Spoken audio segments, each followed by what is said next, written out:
The rain hasn't stopped in 3 days.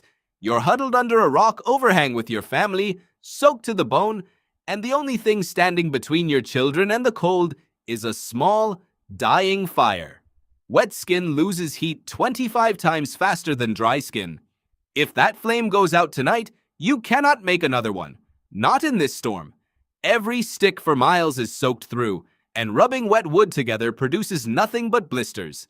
Somewhere beyond the firelight, something is watching, and the only reason it hasn't come closer is the flame. For most of human history, this wasn't a bad night. This was every rainy season, for months at a time, for hundreds of thousands of years. So how did ancient humans actually keep fire alive through weeks of relentless rain?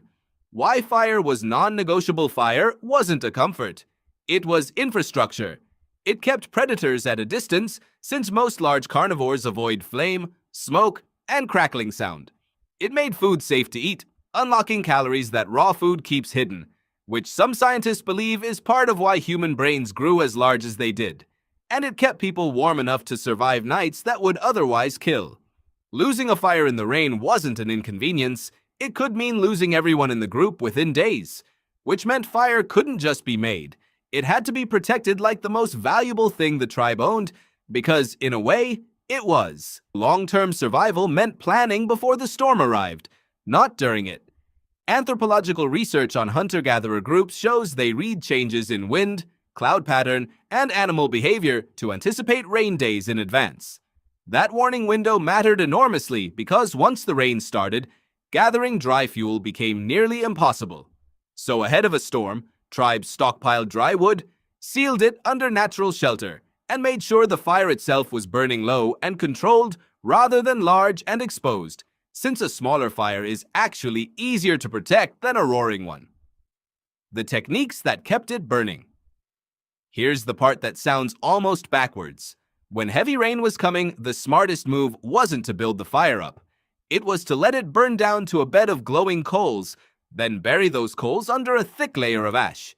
Ash is a remarkable insulator, and it's water-resistant too. Rain hitting an ash-covered coal bed doesn't reach the embers underneath. It just crusts over the top while the fire quietly smolders below for hours, sometimes overnight.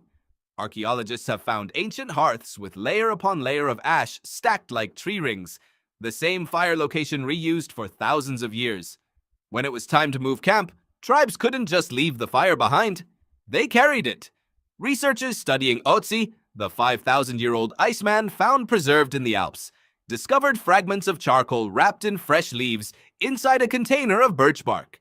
He was carrying a living ember, insulated to control its airflow and shielded from the weather in nature's own waterproof material. And ancient humans had an even more remarkable trick.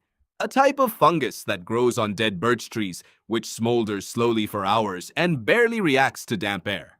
Prepared correctly, it could hold a spark alive through an entire day of walking in the rain. If you're the kind of person who wants more of these overlooked survival details, hit subscribe, because this channel digs one up every week. When the fire died.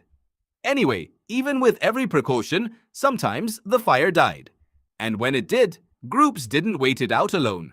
Anthropologists have documented something remarkable, that when a tribe's fire went out, they would travel through the same storm that killed it, sometimes for days, to a neighboring camp and ask for embers.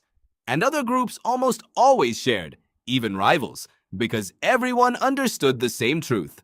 Next season, it could be them. Some researchers believe this kind of fire sharing between separate groups was one of the earliest forms of long-distance cooperation in human history, long before trade routes or alliances existed. And within a single camp, the fire was rarely left unwatched. Studies of modern hunter-gatherer sleep patterns show that across an entire night, someone in the group is almost always awake, a kind of natural rotating watch. Some researchers call it the sentinel effect. So think about that dying fire under the overhang again. It didn't have to survive by luck. It survived because someone buried it correctly, someone carried an ember shielded from the storm, someone chose the right fungus or the right dry branch, and someone stayed awake to watch over it while everyone else slept. Today, fire is a lighter in your pocket, instant and disposable. Back then, it was the single most protected resource a group had, guarded carried and passed down like an heirloom because losing it could end everything. And that obsession with fire never really left us. Even now, something in the body relaxes near a flame, especially when it's raining outside. That's not random. That's hundreds of thousands of years of ancestors who understood exactly what a fire meant and who never let the rain win.